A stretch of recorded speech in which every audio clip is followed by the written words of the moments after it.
Taja Mheshimiwa Esther Nicholas Matiko, Mheshimiwa Lucy Miria Kombani, Mheshimiwa Kafiti William Kafiti ajiandae. Mheshimiwa Mwenyekiti, nakushukuru. Nitajitahidi kutumia muda wangu ndani ya dakika 5 ambazo ni chache sana kwa kweli. Na kwa muktadha huo napenda kuwapongeza mawaziri wote pamoja na kamati ya bajeti kwa hotuba yao ambayo imesheheni mambo mbalimbali kwa mustakabali wa taifa letu. Lakini kipekee nimpongeze Mheshimiwa Daktari Samia Suluhu Hassan kwa jinsi alivyoimarisha uchumi wetu na kuongeza mapato ya ndani, na hata sasa hivi tunaweza walao kusponsor bajeti kuu kwa 74%. Mheshimiwa Mwenyekiti, ni dhahiri kwamba ili tuweze kufikia pango dira ya maendeleo ya taifa ya 2050 ni lazima sasa mjadala wetu usijikite zaidi au kipekee kwenye makusanyo ya kodi, bali tuweze kuangalia ni kwa namna gani tunaweza kubadilika kutoka kwenda kwenye uzalishaji wa mali na huduma zenye thamani kubwa, ambapo tunajua tukiongeza kwenye kuzalisha mali na huduma zenye thamani kubwa tutaongeza mapato ya taifa letu na kuweza kuongeza uchumi kwenye taifa letu. Mheshimiwa Mwenyekiti, Tanzania kama nchi tumejaliwa ardhi yenye rutuba ambayo inaweza kustahimili kilimo, ufugaji, lakini tuna madini ya kimkakati, tuna utajiri wa bahari na maziwa, lakini zaidi tuna nguvu kazi ya vijana ambayo inaweza kufanya kazi. Hivyo ningependa kuishauri serikali iweze kuwa na mkakati mahususi wa kuhakikisha kwamba inawekeza kwenye sekta ambazo zinazalisha utajiri kama kilimo, madini, mifugo, uvuvi pamoja na uchumi wa bahari. Mheshimiwa Mwenyekiti, nilikuwa najaribu kupitia taarifa ya hali ya uchumi. Mathalan, wamekoti kwamba tuliweza kusafirisha mauzo ya nje dola bilioni 1.5, lakini tukaweza kuingiza malighafi dola bilioni 1.3. Kwa hiyo inaonyesha kabisa kwamba viwanda vyetu what they do normally ni repackaging tu, ambayo inatoa kwamba lazima tuwekeze kwenye viwanda ambavyo vitakuwa vinachakata malighafi ambavyo vinatoa kwenye viwanda vya ndani kuliko kuagiza malighafi kutoka nje. Lakini pia nikaangalia, Mheshimiwa Mwenyekiti, ni sawa tuna madini na tumeweza kuuza au kuingiza fedha la 5.4 bilioni ambazo madini hayo kwa asilimia kubwa 4.7 ilikuwa ni dhahabu. Tanzania tumejaliwa madini mengi sana na ya thamani, lakini hatujaweza kuyatumia ipasavyo. 0.7 bilioni madini mengine, 4.7 ni dhahabu. Kwa lazima pia tuangalie na hii dhahabu pia tuweze kuichakata Tanzania isiende kama raw material. Lakini ukija kwenye mazao, Mheshimiwa Mwenyekiti, Tanzania tumekuwa tukipeleka mazao nje yakiwa katika raw materials. Nimejaribu kupitia, ni sababu changamoto ya muda, nikaona mathalan kahawa kwa mwaka 2025-26 tumeweza kupeleka 87,000 tani. Tumezalisha 87,000 tani, lakini tani 82,200 zimeenda nje kama raw material. Only tani 4,800 zimebaki ndani, 5% za kuchakatwa. Ukija kwenye pamba, tani 222,000 tumezalisha, lakini tani 177,000 zimesafishwa kwenda nje as raw material. Zimebaki only 20% Tanzania kwenye viwanda vyetu. Sehemu ukienda kwenye korosho, tumezalisha zaidi ya tani 500,000 na kitu, lakini tumesafirisha kwenda nje 410,000, 78%. Kwa unaona tuna export ajira na vitu vingine baada ya kuweka viwanda hapa Tanzania, ili ajira zibaki Tanzania, tukuze uchumi wetu na kuweza kupata foreign currency kwa kuweza tukizalisha ndani tutapeleka nje. Kwa ushauri wangu kwa serikali, Mheshimiwa Mwenyekiti, ningependa kuishauri serikali yafuatayo: kuhakikisha kwamba tunajenga viwanda ambavyo vitaongeza thamani hapa nchini na kukuza ajira na kuweka uchumi ambao unakuwa. Lakini pili, kuhakikisha kwamba tunawekeza zaidi tunawekeza zaidi kwenye kujenga miundombinu ya kimkakati ambayo itapunguza gharama za uzalishaji. Wawekezaji wengi wa Tanzania wanalalamikia operation costs, na hizi ni umeme, reli, bandari na the like. Lakini tatu, Mheshimiwa Mwenyekiti, tuhakikishe kwamba tunawekeza kwa kiwango kikubwa kwenye mitaji watu ambayo itapitia elimu ya sayansi, ufundi, ubunifu, lakini pia teknolojia. Lakini zaidi tuharakishe uwekezaji wa viwanda vya kisasa na teknolojia. Mheshimiwa Mwenyekiti, kwa kumalizia hapo niende sasa kwenye tax to GDP ratio. Tumezungumzia hapa. Naomba dakika moja tu Mheshimiwa Mwenyekiti. Tax to GDP ratio. Ukiangalia tax to GDP ratio ya Tanzania ni 13.2. Na tumeproject kwamba kufikia 2029 tuna 13.8. Lakini ukichukua kwenye nchi za Afrika Mashariki, Mheshimiwa Mwenyekiti, kwa mfano ukichukua Rwanda wana 17, wenyewe waliamua kutumia EBM. electro billing machine, ambayo inapunguza ukwepaji wa kodi, inachukua hata na sekta ambazo sio rasmi inakuwa na incorporate. Na sisi Tanzania tumejaliwa, Mheshimiwa Mwenyekiti, zaidi ya watu milioni 26 wanatumia simu janja. Kwa hata operations biashara nyingi zinaweza zikawa captured kupitia huduma za kifedha, malipo mbalimbali malipo kwenye kimiamala, lakini benki mtandao, lakini na mambo mengine. Lakini ukiangalia South Africa na wenyewe wana system ambazo wanatumia invoicing na mambo mengine, wana asilimia 24 tax to GDP ratio. Wenzetu wa Kenya wana asilimia 18 tax to GDP ratio. Wanatumia ETMS ambayo inapunguza ukwepaji wa kodi, inahakikisha Watanzania wengi walio kwenye mfumo rasmi na wasio kwenye mfumo rasmi wanakuwa incorporated kwenye kodi. Kwa hiyo nilikuwa nashauri kwa Tanzania pia tuangalie, tuboreshe mifumo yetu. Twende kwenye ukusanyaji wa kodi kwa kidijitali. Tutoke kwenye ukusanyaji wa kodi kwa ukaguzi wa kawaida ambao tutahakikisha tunakusanya kodi na tunapunguza ukwepaji, tunachukua Tanzania wote. Nchi zingine inakuwa ni mandatory kufanya e-invoicing. Tuko na EFD, lakini tutumie QR codes, tutumie barcodes, tutumie na any other means za electronics, ili miamala ya mauzo inaweza kutuma moja kwa moja TRA, kama vile ambavyo wanafanya KRA. Ankara zote za mauzo kupitia ETMS zinatuma moja kwenda kwenye KRA. URA the same wanafanya, wana EFRS. Ukiuza ankara zinaenda moja za kibiashara. South Africa nimesema, na sisi Tanzania tunaweza, na hii itaondoa mwanya ya rushwa, hizi enforcement ambazo wanatumia kwa nguvu ambazo watu wamesema hapa. Lakini zaidi, kila Mtanzania ambaye amesajiliwa na simu anafanya biashara itakuwa ni mandatory kuhakikisha kwamba analipa tax kwa kile tunachofanya. Na nimeona juzi kati kuna mjadala wanasema, kuna mjadala mmoja niliona kwenye majadala ya kijamii huko kwamba noti shilingi 10,000 ukiuza sukari 200,000 labda 250, kwa sababu hamna hiyo coin ya shilingi 10,000. Serikali imesema tunaenda kwenye cashless economy.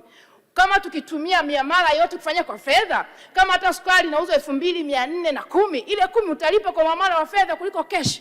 Kwa hiyo ningeshauri sana, tunaenda kwenye cashless economy, tusisitize kwenye digital tax administration kuweza kuongeza mapato ya nchi yetu. Asante sana Mheshimiwa Mwenyekiti. Asante sana Mheshimiwa Esther. Tunaendelea na Mheshimiwa Lucy Similia Kombani, Mheshimiwa Kafiti William Kafiti, Mheshimiwa Fadhili Sandali Chilombe ajiandae. Nashukuru sana Mheshimiwa Mwenyekiti kwa kunipatia nafasi ili nami niweze kuchangia katika mapendekezo haya kuhusu makadirio na mapato na matumizi ya mwaka 2026. Bajeti ya kwanza kabisa katika utekelezaji wa mpango wa 4 wa maendeleo ya taifa wa miaka 5. Kwanza nitoe pongezi kwa mawaziri wenye dhamana ya wizara hizi pamoja na timu yao nzima iliyoshiriki kwenye kuandaa mapendekezo haya. Kwa kitabu hichi cha bajeti, ni dhahiri kwamba watu walikaa chini wakaangalia hali halisi kabisa ya Watanzania na wakaandaa vitu ambavyo vinaendana na mazingira ya Mtanzania, na wakaja na masuluhisho ambayo yatapunguza changamoto mbalimbali za kiuchumi kwa wananchi wetu. Bajeti hii imepunguza na kuondoa kodi na ushuru mbalimbali, kitu ambacho kinaenda kupunguza gharama katika uzalishaji nchini, kitu ambacho kinaenda kuchochea sekta mbalimbali hapa nchini, kitu ambacho kinaenda kuongeza ajira hapa nchini. Natamani sana elimu kuhusu mapendekezo haya iwafikie wananchi, ili kila mwananchi ajue atashiriki vipi kwenye mpango huu ili na yeye aweze kujiinua kiuchumi. Mheshimiwa Mwenyekiti, hapa majuzi nilikuwa nasikiliza uchambuzi mzuri sana wa Waziri wa Madini, ambapo alikuwa anafafanua sababu za kuifanya Tanzania kuwa kinara wa madini ya graphite duniani ifikapo 2030. Mheshimiwa Waziri alielezea kuwa kwa sasa mahitaji ya dunia kwa madini haya ni tani 1,600,000 na nchi inayoongoza kwa sasa ni China ambayo inazalisha tani 1,200,000 ikifuatiwa na Madagascar ambayo inazalisha tani 89, na namba 3 ni Msumbiji ambaye anazalisha tani 75,000. Pia Mheshimiwa Waziri alieleza kuwa kuna wachimbaji wakubwa wanakuja ambao wana leseni ambao waliwataja Ulanex ambaye anategemea kuzalisha tani 236,000. Kuna Faru ambaye anatarajiwa kuzalisha tani 374,000 na kuna Duma ambaye anategemewa kuzalisha tani 89. Tukiangalia kwa uzalishaji huu ambao wizara inakadiria kufikisha, ni dhahiri kwamba Tanzania tunaenda kushika namba 2 na hata namba 1 katika uzalishaji wa madini haya kidunia. Na katika uzalishaji huu, Mheshimiwa Mwenyekiti, hii kampuni ya Faru na Duma ni kampuni ambazo zinapatikana Ulanga katika mkoa wa Morogoro. Na ukiangalia kwa jumla ya hizi kampuni 3, Ulanga tunaenda kuchangia zaidi ya nusu ya target ya wizara kwa mwaka 2030. Lakini nikiangalia kwa upande mwingine, Mheshimiwa Mwenyekiti, tukiongelea uwekezaji mzuri, tunaangalia na mazingira wezeshi, sio tu kwa maeneo ambayo mradi huu unaenda kutekelezwa, bali na mazingira yote yanaozunguka mradi huu. Utata wangu mkubwa unakuja wapi? Utata wangu mkubwa unakuja kwenye barabara ya Lupilo kwenda Mahenge. Hii barabara ni barabara pekee ambayo tunategemea hawa wawekezaji wapite kuelekea huko wanapoenda kuwekeza na kuchimba haya madini. Lakini barabara imekuwa mbovu mno. Hii barabara kuna kipindi hatupiti kabisa. Hii barabara basi likikwama pale barabarani, anaenda atabakia, atarudi nyuma huko alipotoka, na anayerudi atabaki arudi huko huko. Ni kwamba barabara haipitiki. Sasa nawaza, kwa karne ambayo tunategemea tukawe wazalishaji wakubwa wa madini ya graphite, barabara haipitiki, hawa wawekezaji tunawapa picha gani kule Ulanga?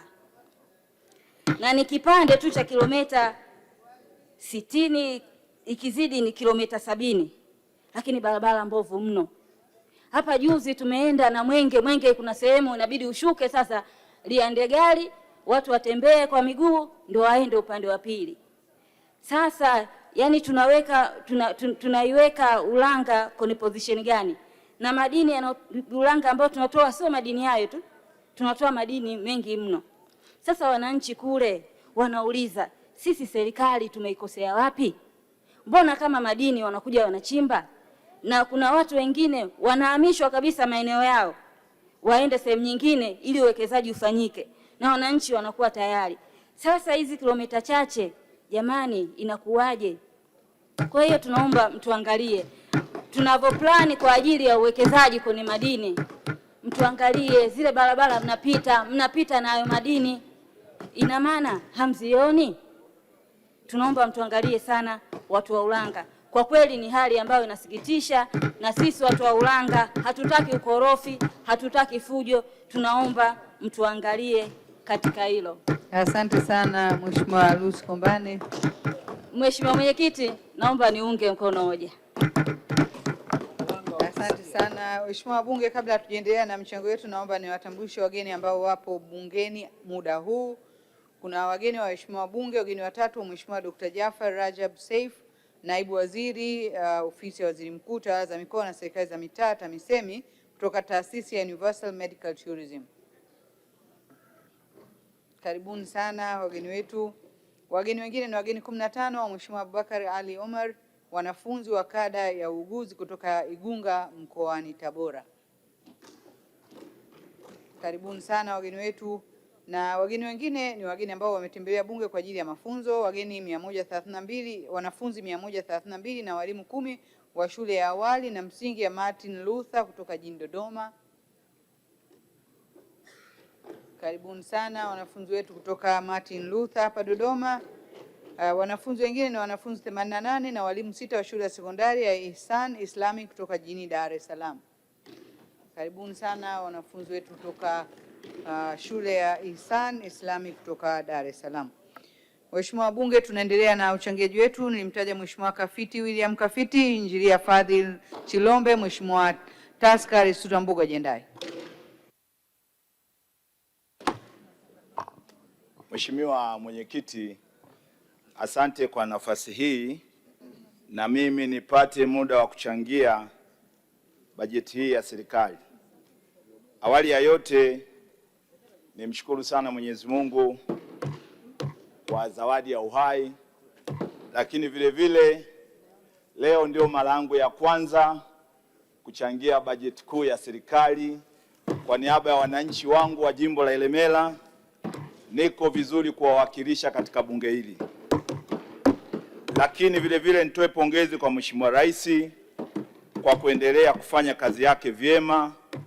Lakini wana Mwanza wamenituma nimshukuru kwa ujenzi wa airport ya Mwanza. Lakini vile vile nimshukuru tena kwa kuanzisha safari ya ndege kutoka Mwanza tu Dodoma. Asante sana Mheshimiwa Rais. Lakini vile vile nichukue nafasi hii kwanza kushauri Mheshimiwa Mwenyekiti. Huu ni ushauri. Tunasema kupanga ni jambo moja na utekelezaji ni jambo jingine. Tumekuwa na bajeti tofauti tofauti, lakini mara nyingi hatuangalii mapitio ya bajeti hizi baadaye. Sasa ushauri wangu, tuwe na mapitio ya bajeti kila tunapomaliza bajeti ya mwaka huu. Mwaka unaoanza tuanze kuangalia mapungufu ya mwaka uliopita yalikuwa ni yapi kabla ya kwenda mwaka mwingine wa kibajeti. Kwa hiyo hii itatusaidia kuona miradi ambayo hatukuitekeleza katika mwaka wa fedha uliopita tuweze kuitekeleza katika mwaka wa fedha ujao. Lakini waheshimiwa wabunge, Mheshimiwa Mwenyekiti, dira ya 2050 tunatakiwa sasa tuitungie sheria ili kiongozi yeyote anayekuja anatakiwa aifate dira ambayo waheshimiwa wabunge wameipitisha hapa. Kumekuwa na utaratibu ambapo kiongozi anapokuja akiwa na matakwa yake, anakuja na mambo yake, dira inaachwa pembeni. Sasa tuweke sheria, kila anayekuja aweze kutekeleza hiyo dira, hata akiwa rais akiwa Baba Levo, dira aweze kuitekeleza kwa sababu tayari mambo mengi tunakuwa tumeyapitisha. Lakini vile vile Mheshimiwa Mwenyekiti, nimpongeze Mheshimiwa Rais. Miradi aliyoikuta ameiendeleza yote na ameikamilisha. Miradi yote ya kimkakati ameikamilisha kwa 100%. Sasa tukiweka sheria hii itatusaidia dira ya Profesa Mkumba iweze kufikiwa. Lakini Mheshimiwa Mwenyekiti, naomba sasa nishauri. Tuna eneo la, nilikuwa napendekeza tuanzishe National Investment Fund kwa ajili ya kusapoti wawekezaji wa ndani na wawekezaji wa nje. Kumekuwa na utaratibu, wawekezaji wetu wa ndani wamekuwa wakifanya juhudi kupata mitaji, lakini hilo limekuwa halifanyiki. Sasa niombe serikali kupitia vyanzo vyetu au rasilimali zetu, kwa maana ya madini, kwa maana ya gesi, tutumie rasilimali hizi kutenga pesa hizi kwa ajili ya kuja kusapoti mfuko huu. Kwa mfano, ndugu yangu hapa Senator aliweza kuongelea issue ya unclaimed financial asset. Tuchukue zile pesa tuzilete kwenye hii Financial Investment Authority ili ziweze kusaidia wawekezaji wetu wa ndani, na kama ikipendeza serikali inaweza ikatenga 10% ya mapato yake ili kuweza kusaidia huu mfuko. Taifa litatoka sehemu moja kwenda sehemu nyingine. Niwape mfano mmoja.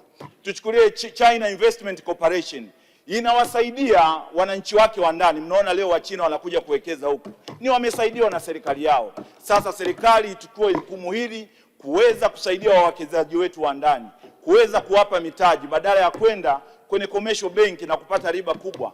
Mfuko huu utaweza kuwasaidia na utaisaidia serikali. Kwa mfano, tuna majanga, kuna crisis nyingi zimetokea hapa za kiuchumi, upandaji wa mafuta. Kuliko kwenda kumwongezea mwananchi tozo, Tutatumia mfuko huu kuweza kupunguza ukali wa maisha. Tutatumia mfuko huu kuweza kujenga miundombinu na mambo mengine. Kwa hiyo waheshimiwa wabunge, ni wakati sasa kwa mfano nchi za Afrika kama Libya, ukienda Rwanda, tayari wana mifuko hii ambayo inaisaidia kwa kiwango kikubwa serikali.